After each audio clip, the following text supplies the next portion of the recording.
Cette vidéo est sponsorisée par Clean My Mac. Plus d'informations en fin de vidéo. Depuis quelques mois, on a pu remarquer un phénomène sur YouTube.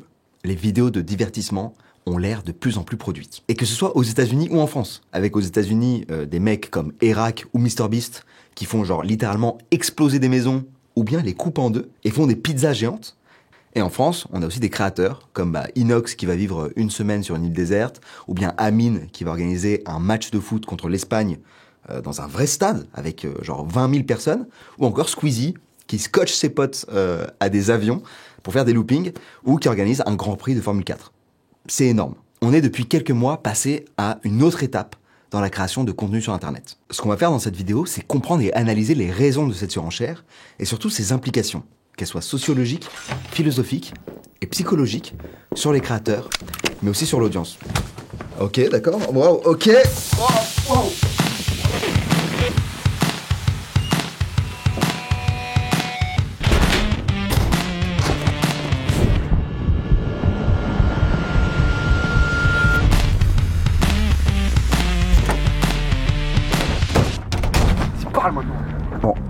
Bon, déjà, il faut comprendre le contexte de la création de contenu sur Internet. YouTube, c'est 500 heures de contenu mis en ligne chaque minute. C'est une énorme quantité de contenu. Donc forcément, pour sortir du lot, ça demande du taf. Mais si vous voulez mon avis, c'est même pas ça qui rend la création de contenu difficile sur YouTube aujourd'hui. Les concurrents des YouTubeurs, c'est peut-être un petit peu les autres YouTubeurs, mais c'est principalement Netflix, Prime Video, Instagram, un peu de Twitch et TikTok, putain. TikTok!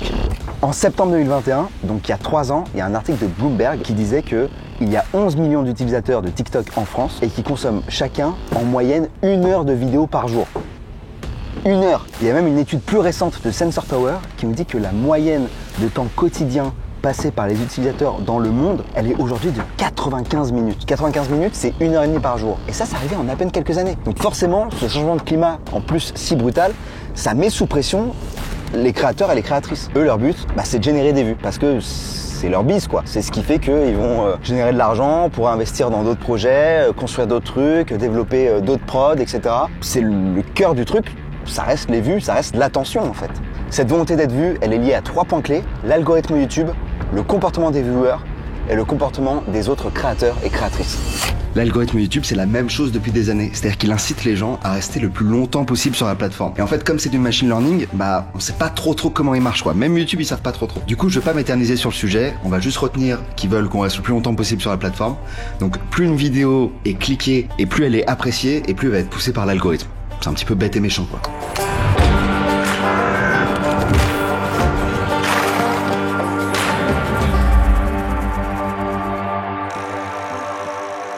Le comportement des viewers est difficile à anticiper.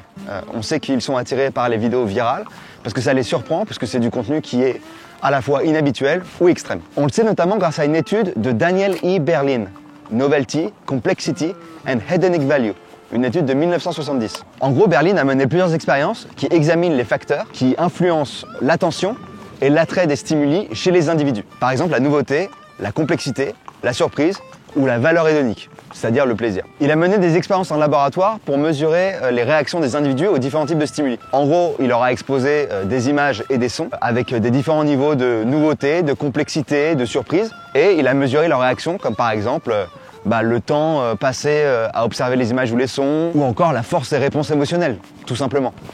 Allez Candy. Et les résultats ont montré que les individus étaient attirés par des niveaux modérés de complexité et de nouveauté, donc ils recherchaient un équilibre entre l'ennui, donc des stimuli trop simples, et l'anxiété, des stimuli trop complexes. Et en plus, une fois qu'une vidéo commence à faire des vues, ça s'accentue avec la viralité. Il y a une étude qui le montre bien, c'est celle de Cialdini et Goldstein, qui s'appelle Social Influence, Compliance and Conformity. Elle date de 2004. Elle parle notamment du consensus social pour expliquer pourquoi les spectateurs peuvent être attirés par les vidéos virales. Le consensus social, c'est la tendance des individus à se conformer aux opinions et au comportement de la majorité en pensant que les autres détiennent des informations qui sont précieuses et fiables. Elle parle notamment du consensus social pour expliquer pourquoi les utilisateurs peuvent être attirés par les vidéos virales. Genre si tout le monde regarde ça, c'est que ça doit être bien. Les expériences montrent aussi que les individus sont souvent influencés par les normes sociales et ont tendance à adopter les comportements de leur groupe de pairs. J'ai dit les comportements, mais c'est les comportements et les préférences de leur groupe de pairs. Et Candy est d'accord avec moi? En gros, lorsqu'une vidéo devient virale et qu'elle est largement discutée et partagée, il peut y avoir une forme de consensus social autour de ce contenu. Et ça incite les individus à la regarder pour se sentir acceptés et informés des tendances et des discussions actuelles. Ça entraîne potentiellement une grosse disparité entre les créateurs et les créatrices, parce qu'en gros, plus on est vu, plus on est vu. Alors on a parlé de l'algo, du comportement des viewers, mais il manque aussi le comportement des autres créateurs et créatrices. Et en fait, c'est pas tant une question de comportement que simplement leur présence. Il y a une étude de Cross, Verduin, Sheps et Costello qui s'appelle Social Media and Wellbeing, Pitfalls, Progress and Next Steps. Elle date de 2019. Elle examine les effets des médias sociaux sur le bien-être et la santé mentale des utilisateurs. Alors nous, on va se cantonner à YouTube, mais vous allez voir, ça n'a pas changé grand-chose. Déjà, l'article parle d'un concept qui s'appelle la comparaison sociale. Les créateurs et créatrices peuvent constamment se comparer aux autres créateurs et créatrices de contenu. Et en plus, c'est un métier où les indicateurs de succès, ils sont visibles. Par exemple, les likes, les vues, etc. Donc on peut voir qui a le plus de succès, et ça peut procurer un sentiment d'insécurité, de l'envie, de la frustration, voire même de la jalousie. C'est ce qu'expliquent certains créateurs quand ils se disent « bon, je vais faire un format cette semaine un peu plus chill, genre du React, etc. » Et cette semaine-là, un créateur de la même taille va sortir un format beaucoup plus gros, qui demande une grosse prod, un gros budget et tout. Et là, on peut voir l'autre vidéo et se dire « ok, en fait, je suis une énorme merde. » Et pour en avoir discuté avec eux, parfois, ça vient même des commentaires. Genre des gens qui disent franchement, vu les vidéos que tu fais, alors qu'un tel ou une telle fait telle vidéo, tu mérites pas ton nombre d'abonnés. Et ça peut piquer. Tout ça mis ensemble, forcément, ça pèse. Ensuite, il y a le manque d'authenticité. C'est-à-dire que pour plaire à l'audience, à l'algorithme, il est possible qu'au bout d'un moment, le créateur ou la créatrice fasse un contenu qui lui ressemble pas trop. Un contenu qui est pas vraiment aligné avec ses valeurs. À titre perso, bon, moi c'est différent, mais j'ai arrêté un contenu que j'appréciais justement pour ces raisons-là. C'était mes vidéos j'ai pas le temps. C'était des vidéos que je faisais quand j'avais pas le temps. Et en gros, je prenais une lettre, genre A, B, C, je crois que ça allait jusqu'à D. Et je faisais un abécédaire de la philosophie sur cette lettre. Le tout sur fond de vlog un petit peu. Voilà. Mais des petits vlogs pas ouf parce que justement, j'avais pas le temps, quoi. J'aimais bien, mais ça marchait pas trop. Donc j'ai arrêté. Et je vais vous dire, je crois pas que c'était une grosse perte pour la plateforme. Toutes ces lettres qui ne verront jamais le jour. Après, il y a forcément l'optique de si ça se passe mal. Qu'est-ce qui se passe si j'échoue, si je n'atteins pas les objectifs que je m'étais fixés, si je perds en popularité. C'est-à-dire que je suis arrivé à un niveau et puis d'un coup, en fait, je suis plus personne. Ça crée de la peur, de l'anxiété et parfois même un peu de honte. Encore une fois, je vais donner un exemple personnel. On peut se dire, voilà, je suis là depuis 10 ans sur YouTube. C'est énorme, 10 ans. Faut réussir à se renouveler, faut réussir à rester pertinent. Et franchement, j'y arrive plutôt bien, quoi. Je continue de faire des vues et tout. C'est pas évident. Et pourtant, 10 ans, et j'ai toujours pas 1 million d'abonnés, quoi. Il y a une partie de moi qui a une forme un peu de honte. Alors, à titre perso, moi, les abonnés, je m'en fiche. Vraiment. C'est-à-dire que je demande jamais dans mes vidéos aux gens de s'abonner. Je fais pas de shorts, par exemple. Je fais des trucs sur TikTok, je pourrais les mettre facilement sur YouTube Shorts. Parce que ça fait prendre beaucoup d'abonnés. Je le fais pas. Pas vraiment le critère le plus important à mes yeux. Ça compte évidemment, ça fait plaisir, je vais pas vous mentir. Mais c'est pas ce que je vais aller chercher. Et pourtant, il y a ce petit truc de honte parce que je me dis, qu'est-ce que les autres doivent penser? Est-ce que les autres pensent à ça? Est-ce que les autres se disent ça quand ils voient ma chaîne? Donc vous pouvez être sûr que votre créateur ou créatrice préférée a forcément des petits trucs comme ça. Des petits trucs sur son contenu. Genre, ouais, moi, mon contenu, il est pas assez produit, il est pas assez quali, je fais pas assez de vues, je fais pas assez d'abonnés, j'intéresse personne, je suis pas invité à tel événement, à tel truc. C'est un peu la honte. Je me sens un peu naze. Tout ce genre de choses.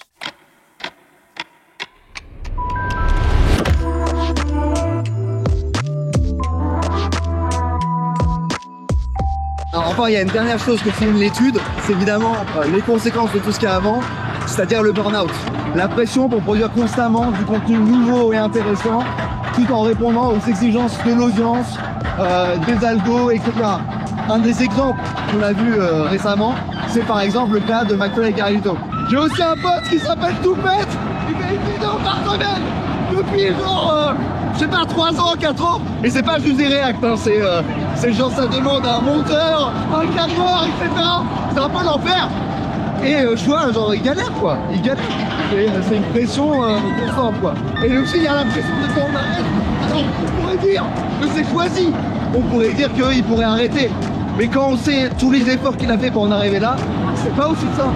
Alors c'est la faute de personne, c'est tout un système, je ne blâme personne, je vais juste constater une réalité. Il y a un moment sur Twitch, je faisais genre 1000 vues quand je streamais, j'ai arrêté 3 semaines, je suis revenu, chiffre divisé par 3. Voilà, après sur YouTube, j'ai fait plusieurs pauses de quelques mois parfois, j'ai jamais vraiment ressenti. Mais bon,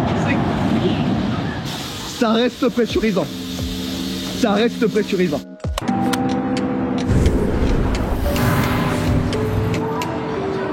C'est dans ce contexte général que s'inscrit la surenchère des vidéos YouTube. Et comment ça va s'arrêter? C'est simple, c'est qu'en fait déjà c'est pas tenable à cause de la cadence et des coûts, mais c'est aussi qu'en fait l'audience elle a besoin de nouveautés, on l'a vu, et la nouveauté ça passe aussi par la forme, donc en fait elle va s'en lasser. C'est d'ailleurs pour ça qu'au début YouTube c'était juste des kids dans leur chambre qui pouvaient genre concurrencer des énormes chaînes télé qui avaient une grosse prod. Ça c'est pour en gros les implications qui concernent les créateurs et les créatrices, mais il y a d'autres implications qui sont philosophiques et sociologiques. Let's go! Dans son essai L'œuvre d'art à l'époque de la reproductibilité technique, Walter Benjamin, philosophe allemand, parle des différentes transformations culturelles et esthétiques qui ont découlé de la technologie de reproduction de masse comme le cinéma ou la photographie. Pour lui, la représentation en série d'une œuvre d'art détruit son aura. Donc il y a une dévaluation de l'art en tant qu'objet sacré et une accentuation de sa valeur en tant que divertissement et marchandise. Dans le contexte des médias sociaux et de la création de contenu, la réflexion de Benjamin, c'est son nom, c'est pas son prénom, elle signifie que la prolifération de contenus facilement accessibles et reproductibles conduit à une banalisation de la vidéo et à ce que le divertissement sensationnel et spectaculaire prédomine la qualité artistique ou le contenu intellectuel. Et je sais pas trop pour Walter Benjamin, je le connais pas assez, mais moi ici je ne porte pas de jugement de valeur. J'explique juste un phénomène, mais effectivement c'est un truc qu'on peut constater. D'ailleurs, anecdote, au moment où je tourne cette vidéo, donc on est dans la Full Moon Party, et là tout de suite, je poste une vidéo en live en France, quoi. C'est pour vous dire à quel point, en fait, il faut toujours être au taquet et toujours être dans cette production. On pourrait aussi parler du fait qu'elle permet à la culture internet de prendre une place encore plus importante au milieu des médias traditionnels. Habituellement moqué ou snobé, eh bien aujourd'hui, l'événement il a souvent lieu sur YouTube ou sur Twitch et pas à la télé. C'est quand même hyper cool d'avoir ce contenu gratos sur la plateforme et parfois on oublie un peu comme on est gâté en tant qu'audience. J'espère que cette vidéo vous aura intéressé et on se retrouve la semaine prochaine pour plus de légèreté. Cette vidéo est sponsorisée par Clean My Mac. Est-ce que vous voyez le rapport entre les toilettes japonaises et Clean My Mac? Les toilettes japonaises, c'est une technologie qui est dans le quotidien des Japonais. Et en fait, quand on n'a pas testé les toilettes japonaises, on ne se rend pas compte d'à quel point ça nous manque. Et une fois qu'on teste les toilettes japonaises, on veut toujours utiliser les toilettes japonaises. Et c'est un peu pareil avec Clean My Mac. Avant de l'utiliser, je me rendais pas compte d'à quel point ça pouvait me simplifier la vie. Il y a des révolutions comme ça, il y a des technologies qui révolutionnent le quotidien, justement les toilettes. Et Clean My Mac, c'est un peu ça. Avant, je pouvais passer masse de temps à essayer de trouver les fichiers inutiles, à essayer de vider manuellement le cache, etc. Ça pouvait me prendre grave du temps. Et là, maintenant, en un seul clic, boum, je lance l'analyse intelligente et sayonara, si je peux me permettre. En un seul clic, j'ai le nettoyage, la protection et l'accélération de mon Mac. Et ça se fait en juste quelques secondes, quoi. Donc c'est de la balle. Je vous en dis pas plus, vous pouvez l'essayer vous-même grâce à une période d'essai gratuite de 7 jours. Le lien est dans la description. En tout cas, merci à eux d'avoir sponsorisé cette vidéo, surtout qu'en plus il y avait un petit budget. J'espère qu'elle vous a plu, j'espère qu'elle vous aura intéressé. Et nous on se retrouve très bientôt pour une prochaine vidéo. En attendant, je vous dis mata. Ce qui veut dire à plus, je crois. Je crois que ça veut dire ça. Ciao.